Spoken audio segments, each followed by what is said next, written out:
میں نے آج تک نہیں دیکھا کہ کسی مردے کو سفید رنگ کے علاوہ کسی اور رنگ کا کفن دیا گیا ہو، کالے رنگ کا، نیلے رنگ کا، پیلے رنگ کا۔ حالانکہ شریعت میں جائز ہے، کوئی سیاہ رنگ کا کفن دے دے جائز ہے، نیلے رنگ کا کفن دے دے جائز ہے، لیکن حضور کا ایک فرمان کہ اپنی مسجدوں کو زینت سفید رنگ سے دو اور اپنے مردوں کا کفن سفید رنگ سے دو۔ سفید رنگ سے کفن دینا مستحب ہے، لیکن اگر کوئی اور رنگ سے کفن دے دے تو وہ بھی جائز ہے۔ لیکن ہم نے وفات کے موقع پر کبھی اس مستحب کو بھی ترک نہیں کیا، یعنی غم کا موقع ہو تو ہم مستحب بھی ترک نہیں کرتے، اور شادی کا موقع ہو تو صرف ایک نکاح رہ گیا ہے جو سنت کے مطابق، باقی ہماری پوری شادی کی رسوم و رواج جو ہیں وہ ساری شریعت سے متصادم ہو گئیں الا ماشاء اللہ۔ باقی صرف نکاح رہ گیا، تو وہ بھی لوگ کہتے ہیں وہ پہلے جا کے مسجد میں کر آئیں تاکہ یہاں یہ تکلف بھی نہ ہو، اور وہاں پوری ہماری شادی کی تقریب جو ہے وہ ہماری مرضی کے مطابق۔ یہ خاندانی رسم ہے، یہ ہم نے میڈیا پہ دیکھی تھی، یہ سوشل میڈیا پہ دیکھی تھی، یہ ہمارے ایک دوست کی شادی پہ گئے تھے، یہ ہم نے وہاں دیکھا تھا، اور کتنی تہذیبوں کا مغلوبہ بنا کے ہم ایک تقریب کرتے ہیں اور اس میں ہماری خواہش ہوتی ہے۔ ہم شریعت سے نہیں پوچھتے کہ شریعت اس کے بارے میں کیا کہتی ہے۔ تو کیا اسلام غموں کا مذہب ہے، دکھوں کا مذہب ہے؟ خوشی کے موقع پر آپ اسلام کو نہیں بلائیں گے؟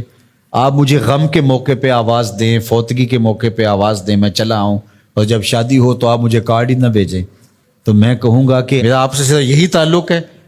غم کا موقع ہو تو آپ شریعت کے مستحب کا بھی خیال رکھیں، اور شادی کا موقع ہو تو آپ شریعت کی پرواہ نہ کریں۔ تو یہ تو پھر آپ کی مرضی کا دین ہوا نا، جہاں چاہا اس کو پسند کر لیا، جہاں چاہا دین کو چھٹی دے دی۔ کاروبار میں، اپنے طرز زندگی میں، اپنی سیاست میں، اپنی پارلیمنٹ میں، اپنی کچہریوں میں، اپنی عدالت میں، اپنے میڈیا ہاؤسز میں کہیں دین نہیں ہے۔ دین کہاں رہ گیا؟ اللہ اکبر۔ اقبال نے جو شکوہ میں کہا کہ اگر مسجد میں صف آ رہا ہوتا ہے تو غریب، دین غریبوں کے پاس رہ گیا۔ دولت بڑھتی جاتی ہے تو دین بھی مرضی کا ہوتا جاتا ہے۔ مولوی صاحب کو پابند کرنے چاہتے ہیں لوگ کہ آپ اس طرح کا دین دے جس طرح ہم چاہتے ہیں، تو یہ تو اپنی خواہش اور آرزو اور تمنا کا نتیجہ ہوا۔ تو اللہ فرماتا ہے پھر یہ کیا ہوگا اگر تم ایسا کرو گے تو آخرت رہی، وہاں تو اشد عذاب تمہیں ہوگا ہی، دنیا میں بھی تمہارے لیے خزی رسوائی ہے۔ اور آج ہمارا مسئلہ کیا ہے؟ آج ہم نہ دنیا دار ہیں نہ دین دار ہیں۔ کافر تو سیدھے سیدھے کافر ہیں اور اپنا ان کا نظام ہے اور اس نظام کے مطابق چل رہے ہیں، اور ہم کیا ہیں؟ ہم رادے بٹیر اور رادے تیتر۔ کبھی ہم کہتے ہیں ہم مسلمان ہیں اور کبھی کہتے ہیں نہیں، ہم جدید تہذیب کے نمونے ہیں، اور ہم اس صورت کے اندر اپنے آپ کو دکھانا پیش کر رہے ہوتے ہیں۔ تو ہماری شکلیں روز بدلتی رہتی ہیں۔ مسجد میں آتے ہیں تو ہم ٹوپی پہن لیتے ہیں اور پھر ہم ٹوپی بھی وہیں چھوڑ جاتے ہیں، اور میں کہتا ہوں نماز بھی وہیں چھوڑ جاتے ہیں۔